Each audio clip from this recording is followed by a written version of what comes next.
Good morning, student. In previous lecture, we have discussed about the hemophilia, sickle cell anemia, like Mendelian disorders. Now we are going to discussing about the next Mendelian disorder, that is phenylketonuria. It's an inborn error. Inborn means it is arises at the birth कि जो young ones जो reproduce हुआ है, जिसकी birth हुई है, उसके अंदर ऑलरेडी ये प्रेजेंट होता है. It's example of autosomal recessive trait. ये एग्जांपल है ऑटोसोमल रिसेसिव का. इसमें बेसिकली क्या होता है कि जो अफेक्टेड इंडिविजुअल है कि जिसके अंदर ये डिजीज़ प्रेजेंट है, ये एरर प्रेजेंट है, उसके अंदर क्या होगा कि having a lack of enzyme, एक एंजाइम है वो एब्सेंट रहेगा. उस एंजाइम का काम होता है फिनाइल एनिलीन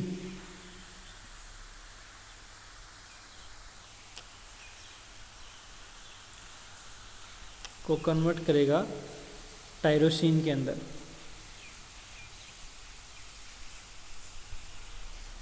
ये कॉमन मैकेनिज्म होता है बॉडी के अंदर कि जो फिनाइल एलेनिन है उसको टायरोसिन में कन्वर्ट किया जाता है. लेकिन यहाँ पे वो एंजाइम एब्सेंट है, सो यहाँ पे क्या हो जाएगा कि टायरोसिन नहीं बनेगा. ठीक है, टायरोसिन नहीं बनेगा. अब जो फिनाइल एलेनिन है वो डिपॉजिट होने लग जाएगा ब्रेन के अंदर. और ब्रेन के अंदर डिपॉजिट होने की वजह से द फिनाइल एलेनिन एक्यूमुलेट जमा हो जाता है, convert into phenyl pyruvic acid. और जब वो ब्रेन में स्टोर होगा तो फिनाइल एलेनिन किस में कन्वर्ट हो जाएगा, फिनाइल पायरुविक एसिड के अंदर, एंड अदर डेरिवेटिव्स, और उसके डेरिवेटिव्स बनने लग जाएंगे. और धीरे धीरे जब ये ब्रेन के अंदर स्टोर होगा, यानी phenylalanine convert into phenylketonuria, phenylpyruvic acid, and start to accumulate into the brain. और वो धीरे धीरे ब्रेन के अंदर जमा होने लग जाएगा. और जो वहाँ पे अनदर जो अमीनो एसिड्स हैं उनको कम्पीट करेगा. और कम्पीट करने की वजह से क्या होगा, it's showing the mental retardation. These are also excreted through the urine. और ये यूरिन के थ्रू बॉडी से बाहर निकल जाते हैं, because kidney do not have ability to absorb it. This is the general introduction about the phenylketonuria. Now we discuss how it's been transferred from one generation to another generation and what are the region of phenylketonuria. देखो phenylketonuria जिसको short form होता है PKU. इसमें क्या होता है, people with PKU means phenylketonuria can not consume any product that contains aspartame. कि जो एस्पार्टेम जो होता है, अगर वो किसी के अंदर प्रेजेंट है तो उसको उसकी बॉडी है वो कंज्यूम नहीं कर पाएगी. ये एक मेटाबॉलिक डिसऑर्डर है. मेटाबॉलिक मीन्स सेलुलर एक्टिविटी का डिसऑर्डर है ये. और ये तब और रिजल्ट में कब आता है, जब PKU जीन यानी फिनाइलकीटोनुरिया जो जीन है इनहेरिटेड फ्रॉम बोथ पेरेंट्स. देखो ये रिसेसिव और डोमिनेंट दोनों में से इनहेरिटेड हो सकती है. रिसेसिव है तो भी इनहेरिटेड हो सकती है, और डोमिनेंट है तो भी इनहेरिटेड हो सकती है. मोनोजेनिक और क्रोमोसोमल दोनों हैं. सिंगल अलील भी जा सकती है और क्रोमोसोम का कंप्लीट सेगमेंट भी. होता क्या है बेसिकली इसके अंदर, जो inborn error, inborn means with the birth, metabolism involving impaired metabolism of phenyl alanine. जो फिनाइल एलेनिन है उसका जो मेटाबॉलिज्म हो इम्पेयर्ड है, मीन्स मेटाबॉलिज्म नहीं होगा. One of the amino acids, ये भी क्या एक एग्जांपल है अमीनो एसिड्स का. फिनाइलकीटोनुरिया ये एक डिजीज है, वो क्यों होगी, because the absent phenyl alanine hydroxylase, जो PAH जो एंजाइम है वो एब्सेंट होता है. PAH का काम होता है फिनाइल एलेनिन को हाइड्रोक्सिलेज करना, मीन्स इसको डाइजेस्ट करना. अभी डाइजेस्ट होगा नहीं, और धीरे धीरे क्या होगा, फिनाइल पायरुविक एसिड के अंदर कन्वर्ट हो जाएगा. देखो ये PKU का तो इनहेरिटेड पैटर्न होता है. देखो बेसिकली ये स्ट्रक्चर है फिनाइल एनिलीन का, इसको फिनाइल हाइड्रोसिलेज एंजाइम की वजह से डाइजेस्ट हो जाना था, लेकिन ये नहीं होता है। रिजल्ट में क्या होगा, PHC जो फिनाइल एनिलीन है can not be metabolised into tyrosine, ये किस में कन्वर्ट नहीं होगा, टायरोसिन के अंदर। अब टायरोसिन के अंदर कन्वर्ट नहीं होगा तो उसका मतलब क्या है, PHC buildup in the brain, कि वो ब्रेन के अंदर बिल्डअप होता है and competes with another amino acids, और another amino acids related to transport, जो ट्रांसपोर्टेशन में हेल्प करते हैं उनको डिस्टर्ब करना स्टार्ट करेगा, और उसमें रिजल्ट में क्या होगा कि मेंटल डेवलपमेंट इज रिटार्डेड, कि जो यंग वन है उसकी मेंटल रिटार्डेशन है वो अफेक्टेड होती है। सो ये जो मेंटल डेवलपमेंट है वो अफेक्ट हो जाएगी, और वो मेंटली रिटार्डेड मीन्स उसका जो मेंटल डेवलपमेंट है वो अच्छे से नहीं होंगी। देखो यहाँ पे अनअफेक्टेड फादर है, here the capital R having and small r, दो जीन्स यहाँ पे दो अलील्स हैं। अनअफेक्टेड दोनों क्या हैं, अनअफेक्टेड कैरियर हैं दोनों।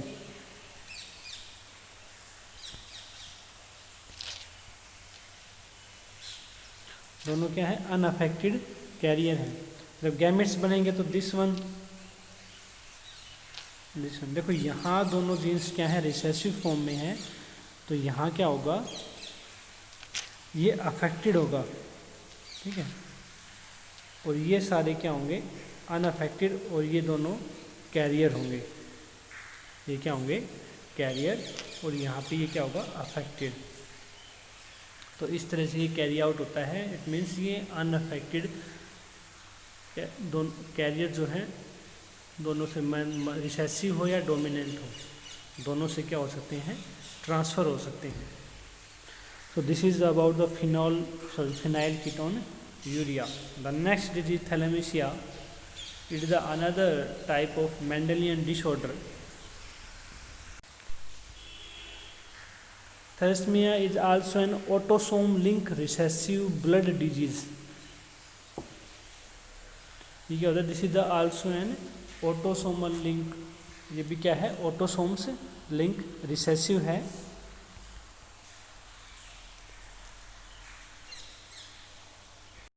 देखो थैलेसीमिया क्या है, it is a autosomal link recessive blood disease, ये भी एक तरह की ब्लड डिजीज है जो ट्रांसमिटेड होती है from the parents to the offspring when the both parents are unaffected carrier. जैसे हमने फिनाइल कीटोन यूरिया के अंदर देखा था, अगर हम यहाँ फिर से अगर एग्जांपल लें, father which is a career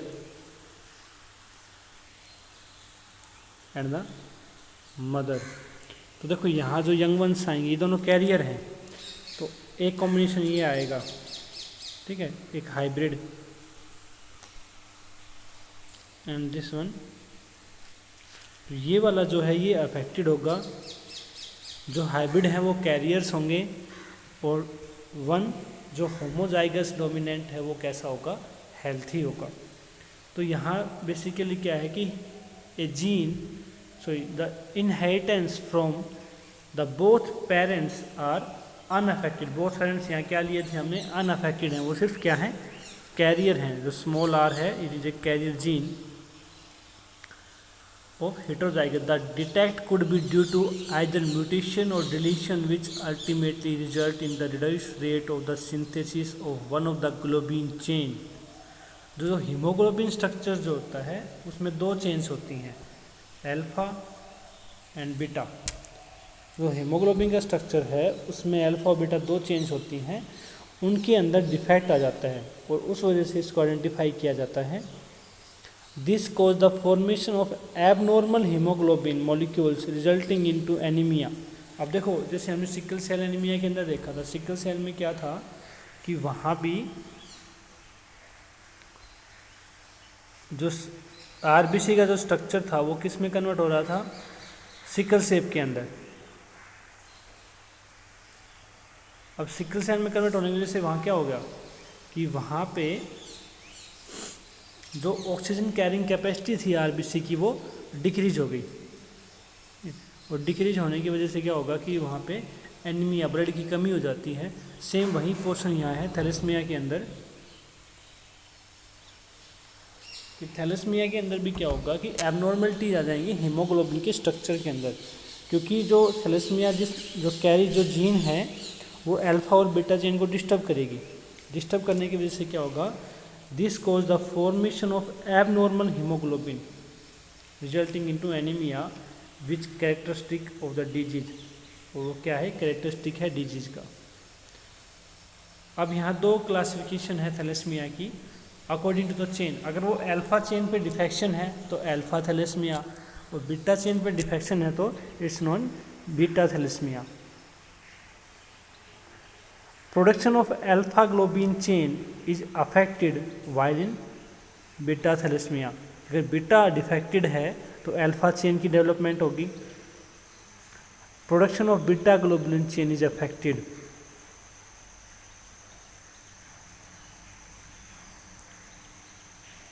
देखो जो अल्फा चेन है वो टू क्लोजली लिंक जीन्स, हम यहाँ फर्स्ट अल्फा स्टडी करेंगे। अल्फा जो है वो दो जीन्स से जो है कंट्रोल होगी, HB1 और HB2, ये दोनों क्लोजली रिलेटेड जीन्स हैं।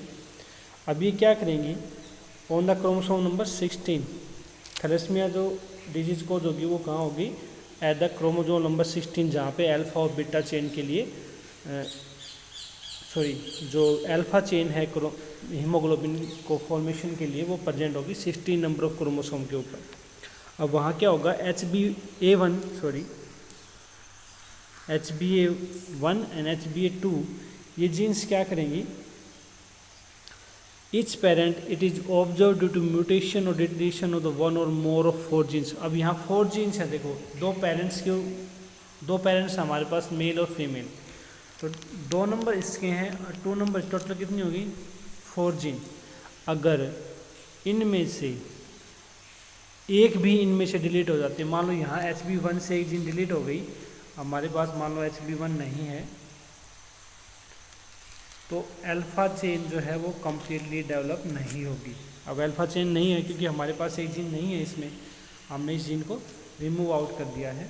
ओनली हमारे पास या तो 2 प्रेजेंट होंगी या 3, वो तो कंप्लीट 4 नहीं है अल्फा चेन के लिए। द मोर जीन्स अफेक्टेड, जितनी ज़्यादा जीन्स अफेक्टेड होंगी the less alpha globin molecule produce, और जितनी ज़्यादा अफेक्शन होगी वहाँ पे अल्फा चेन नहीं बनेगी, और अल्फा चेन नहीं बनेगी तो अल्फा ग्लोबुलिन भी नहीं बनेगा, जो किस में हेल्प कराएगा, फॉर्मेशन ऑफ द हीमोग्लोबिन। अब जो नेक्स्ट तो बीटा थैलेसीमिया है, अब बीटा थैलेसीमिया कंट्रोल होगी HBB, सिर्फ एक सिंगल जीन होती है, सिर्फ एक ही जीन है। देखो वहाँ 2 पेयर थे जीन के, यहाँ पे सिंगल जीन है एट द क्रोमोसोम नंबर 11, जो क्रोमोसोम नंबर 11 पे प्रेजेंट होगी of each parent and occurs due to the mutation one or both the genes. अब म्यूटेशन हो जाएगी, या तो एक ही प्रेजेंट होंगी या एक पे ही दोनों प्रेजेंट होंगी। Thalassemia differs from sickle cell anemia is that the former is quantitatively problem of synthesizing too few globin molecules while the latter is a qualitative problem of the synthesize and incorrectly functional globulin. देखो sickle cell anemia के अंदर क्या है,